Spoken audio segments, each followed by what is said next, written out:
Hello everyone, I welcome you in legal minds. तो आज का जो लेक्चर है, लेक्चर 31 हम रिकॉर्ड कर रहे हैं और आज का जो टॉपिक है वो जनरल डिफेंसेस है। आज हम सेक्शन 93, 94 और 95 को डिस्कस करेंगे। बिना देरी करे चलिए शुरू करते हैं। इससे पहले मैं लेक्चर स्टार्ट करूं, आप सबसे रिक्वेस्ट है आप इस चैनल को सब्सक्राइब करिए, लाइक करिए, शेयर करिए, कमेंट करिए, हमें मोटिवेट करिए और ज़्यादा से ज़्यादा लोगों को शेयर करके इसको सब्सक्राइब करिए। वीडियो को दोबारा देखिए, रिवीजन करिए, नोट्स बनाइए, जो भी जितना भी आप बेनिफिट इससे ले सकते हैं मैक्सिमम इसका बेनिफिट लीजिए। चलिए इसी के साथ लेक्चर को स्टार्ट करते हैं। Okay, now section 93। देखिए इसमें ये बोलता है कि no communication made in good faith is an offence by reason of any harm to the person to whom it is made if it is made for the benefit of that person. तो अगर किसी भी तरीके का कोई communication किया जाता है जो कि गुड फेथ में किया जाता है, तो उस सिचुएशन में हम उसको अपना डिफेंस मानेंगे। ठीक है, तो अगर कोई सर्जन है, फॉर एग्जांपल ए, कोई सर्जन है, वो गुड फेथ में कम्युनिकेट करता है अपने पेशेंट को उसकी ओपिनियन कि वो जिंदा नहीं बचेगा। ठीक है, जिसको सुनने के बाद उसको शॉक लगा और वो मर जाता है। ठीक है, उसके बाद तो इस सिचुएशन में जो ए है, जो सर्जन है, उसने कोई ऑफेंस नहीं करा है। क्यों क्यों नहीं करा है? क्योंकि उसने जो कम्युनिकेशन किया था उसने गुड फेथ में किया था और जो पर्सन है वो अंडर शॉक जो है उसकी मृत्यु हुई है। तो इस सिचुएशन में हम उसको 93 में उसका डिफेंस देंगे मिस्टर ए को। आगे देखते हैं section 94, act to which a person is compelled by threats.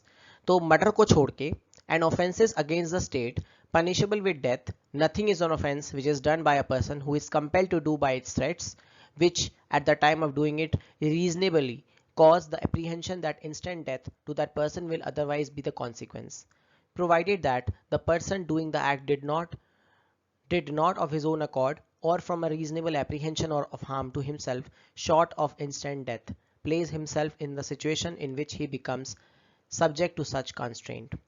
So basically इसमें इस एग्जाम्पल से आप समझिए, इसमें ये बोलना चाहता है कि मर्डर को छोड़ के और उन ऑफेंसेस को छोड़ के जहाँ पे जो सजा है वो डेथ है, तो वो सब ऑफेंस नहीं है।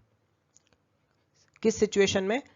मर्डर को छोड़ के और जहाँ पे सजा जो है वो डेथ है, that is nothing in offence which is done by a person who is compelled to do by its threats. तो अगर किसी को डरा धमकाया जा रहा है, किसी को डराया धमकाया जा रहा है, जिसको कंपेल किया जा रहा है, ठीक है, और उस सिचुएशन में उसको ये एक डर पहुंचाया जा रहा है, उसको एक एप्रीहेंशन दिया जा रहा है। एप्रीहेंशन मतलब होता है कि उसको इस तरीके की चीज़ें थ्रेट दी जा रही हैं, उसको एक तरीके से उस स्टेज पे ले जाया जा रहा है, ठीक है, जहाँ पे वो बहुत ही ज़्यादा डरा हुआ है और वहाँ पे उसको इंस्टेंट डेथ के लग रहे हैं कि उसके साथ कुछ ऐसा हरकत हो सकती है। जैसे आपने मूवीज़ में देखा होगा कि वो दिखाते हैं कि वो फ़ोन पे बोलते हैं कि हम आपको थ्रेट दे रहे हैं, अगर आपने ऐसे नहीं करा तो हम आपके साथ ये कर देंगे। तो that is what a threat is basically. और वो इंस्टेंट डेथ देने की या मारने की बेसिकली एक धमकी टाइप देते हैं। तो इस सिचुएशन में अनटिल एंड अनलेस वो कुछ करता नहीं है, क्योंकि उसने कुछ किया नहीं है, वो जो पर्सन है उसने कुछ किया नहीं है, उसने बस उसको एक एप्रीहेंशन दिया है चोट पहुंचाने का, डेथ देने का। फाइन, तो उस सिचुएशन में वो वहां पे उसके को जो डिफेंस है वो उसको मिल सकता है। आई एम सेइंग मिल सकता है, जरूरी नहीं है कि उसे हर बार डिफेंस मिले। Explanation number 1, a person who is of his own accord or by reason of a threat of being beaten joins a gang of dacoits knowing their character is not entitled to the benefit of this exception। अब मान लीजिए कोई person है, वो जानते हुए कि ये जो ग्रुप है ये डकैतों का है, उसको ज्वाइन कर लेता है और उसके बाद फिर उसको धमकी देता है, ठीक है किसी पर्सन को कि हम तुम्हारे साथ ऐसा कर देंगे वैसा कर देंगे। उसको पता है कि जिस गैंग की तरफ से फोन किया जा रहा है वो उसका मेंबर है और वो उसको ज्वाइन कर चुका है, उसको उसका कैरेक्टर पता है गैंग का, कि ये जो गैंग है ये डकैतों की गैंग है, ये मर्डर भी कर सकते हैं, ये कुछ भी कर सकते हैं, दे आर वेरी डेंजरस, उसको ये बात पता है। तो उस सिचुएशन में उसको ये बेनिफिट नहीं मिलेगा इस एक्सेप्शन का। Okay, on the ground of his having been compelled by his associates to do anything that is an offense by law. तो अगर वो कोई ऐसा एक्ट करता है तो उस सिचुएशन में उसको इसका बेनिफिट नहीं मिलेगा इस सेक्शन 94 का। लेकिन वो अदरवाइज करता है, अगर जैसे मान लीजिए वो नॉर्मल थ्रेट देता है, कोई गैंग का मेंबर नहीं है, कोई डकैतों का मेंबर नहीं है, कोई भी ऐसी पर्टिकुलरली गैंग का मेंबर नहीं है, कभी कभी इंसान मजाक में बोल दिया या वैसे बोल दिया, तो जनरली अगर वो थ्रेट कर रहा है और किसी को परेशान करने के लिए या किसी को परेशानी देने के लिए अगर वो कर रहा है, या फिर किसी को के साथ मजाक भी हो सकता है, दैट मे बी अ मजाक also, may be a for fun also, वो ऐसा कुछ कर रहा है, तो उस सिचुएशन में वो डिपेंड करता है फैक्ट्स पे। लेकिन एक्सप्लेनेशन वन बहुत क्लियरली बोल देता है कि जो अगर वो गैंग ऑफ डकॉइट से जुड़ा हुआ है तो वहाँ पे उसको 94 का बेनिफिट नहीं मिलेगा।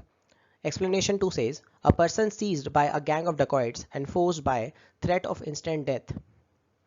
अगर उस पर्सन को सीज कर लिया गया है और वो फोर्स किया जा रहा है उसको कि वो उसको इंस्टेंट मार दे, to do a thing which is an offence by law, for example a smith compelled to take his tools and to force the door of a house of the dacoits to enter and plunder it, is entitled for the benefit of this exception. मान लीजिए कि कोई person है, वो just an example, मान लीजिए कोई person है, वो गैंग ऑफ डकॉइट जा रहे हैं किसी रास्ते से, उसे बात पता है कि ये जो पर्सन सड़क पे जा रहा है ये चाबी खोलने वाला है, ठीक है, वो उसको अपने साथ ले जाते हैं, उसके घर पे ले जाते हैं जहाँ उसे चोरी करनी है, और वो वहाँ से उससे चाबी खुलवाते हैं, उसको कंपेल करते हैं कि अपने टूल्स को यूज़ करो और गेट को खोलो, उसको फोर्स करते हैं कि डोर को खोलो और हमें इस घर में चोरी करनी है, डकैती करनी है। तो उस सिचुएशन में जो पर्सन है वो लायबल नहीं होगा, क्योंकि वो अंडर फोर्स, अंडर थ्रेट उस काम को कर रहा है, ठीक है। तो अगर वो कोई भी पर्सन 94 में बेनिफिट उसी को मिल रहा है यहाँ पे जो अंडर थ्रेट या अंडर किसी भी इस तरीके की स्थिति में काम कर रहा है जहाँ पे वो अंडर थ्रेट है, उसको इंस्टेंट डेथ का थ्रेट दिया जा रहा है, उसको ऐसा कुछ करवाया जा रहा है उसके साथ जो कि गलत है, जो कि पनिशेबल है, लेकिन फिर भी वो उसके लिए लायबल इसलिए नहीं होगा क्योंकि वो अंडर थ्रेट है। अगर वो नहीं करेगा तो वो जो डेंजरस लोग हैं वो उसको मार सकते हैं।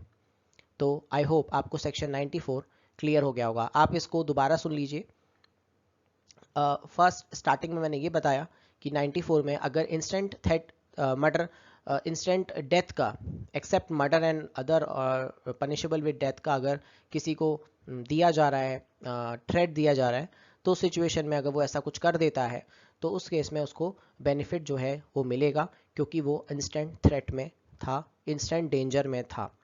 और एक्सप्लेनेशन वन में अगर वो डकॉइट्स की गैंग को ज्वाइन करता है, उसको पता है उसका नेचर क्या है और उसके बाद भी वो करता है उसको जानते हुए, तो उस सिचुएशन में उसको वो नहीं मिलेगा।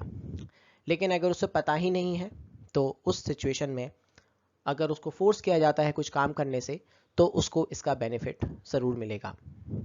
आगे देखते हैं। Act causing slight harm, nothing is an offence, ये सेविंग क्लॉज है। Nothing is an offense by reason that it causes or that it is intended to cause or that it is known to be likely to cause any harm if that harm is so slight that no person of ordinary sense and temper would complain of such harm. मान लीजिए कि कोई teacher है, वो अपने student को थप्पड़ मार देता है, ठीक है, या उसने होमवर्क नहीं कराया स्टूडेंट ने तो उसको हाथ पे स्केल मार देता है। वैसे तो ये गलत है, वैसे तो ये नहीं होना चाहिए क्योंकि इससे मानसिक तरीके से लोगों पे चोट पहुंच सकती है। लेकिन फिर भी अगर उसने सिर्फ एक नॉर्मल किसी को थप्पड़ भी मार दिया, as a teacher student relationship है, या किसी भी ऐसे स्लाइट चीज़ में, अगर जैसे घर में भी माँ बाप अपने बच्चे को कभी गलती पे मार देते हैं या स्लाइट हार्म पहुंचा देते हैं कभी कभी, not regularly, without any using बहुत ज़्यादा हार्श वायलेंस नहीं, यहाँ हम उसकी बात नहीं कर रहे हैं, स्लाइट हार्म की बात कर रहे हैं, बहुत ही मामूली हार्म की बात कर रहे हैं, जैसे मजाक में आदमी, दोस्त लोग आपस में एक दूसरे को थप्पड़ भी मार देते हैं, या तो उसके लिए आप उसको लाइबल नहीं ठहरा सकते। तो वहाँ पे ऑर्डिनरी सेंस में वो किसी को लाइबल नहीं होगा, तो ये उसको डिफेंस मिलता है। Thank you so much for watching this. मैंने कोशिश करी है कि इस लेक्चर को जल्दी से रिकॉर्ड किया जाए क्योंकि आप लोगों के द्वारा ये बोला गया था कि लेक्चर बहुत लेंदी हो जाते हैं। तो कोशिश यही रहेगी कि लेक्चर ज़्यादा लेंदी ना हो, हम उसे टुकड़ों में लाएंगे, लेकिन आपको किसी भी तरीके की परेशानी नहीं होने देंगे। चलिए, इसी के साथ ये लेक्चर यहीं समाप्त होता है। Thank you for watching this lecture. बहुत बहुत धन्यवाद आपका।